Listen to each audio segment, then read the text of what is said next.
भगवान की लीलाओं का वर्णन सुना रहे हैं। कहते हैं किस तरीका से कथा को सुनने से कलियुगी प्राणियों का उद्धार होता है।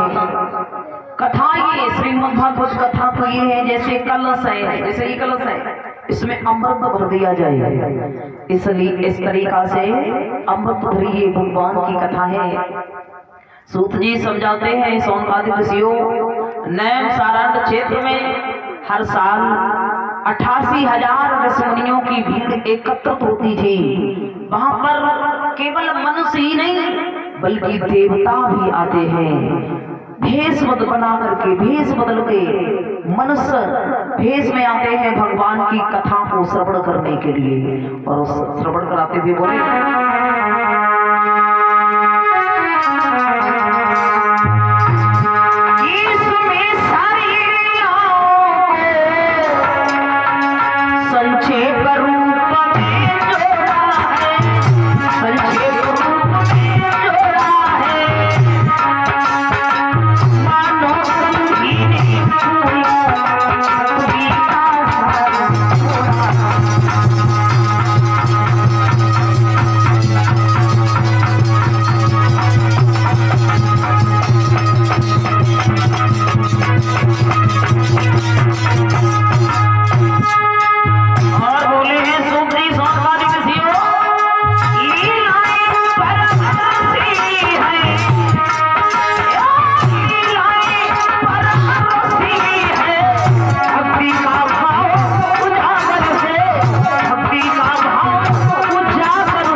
समझाने लगे भगवान की कथा को इतना ही कह सकते हैं जैसे अमृत से कलश भर लिया जाए।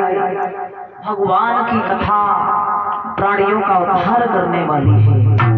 आइए, थोड़ा समय कम है, कथा ज्यादा है, क्षमा चाहेंगे हम, थोड़ा जल्दी कर लेंगे। एक बार देखा देव ऋषि नारद ने यमुना के किनारे एक स्त्री बैठी बैठी रो रही है। उसके पास में दो पुरुष हैं जो अचेत अवस्था में पड़े हुए हैं, बुढ़ापे ने घेर लिए हैं।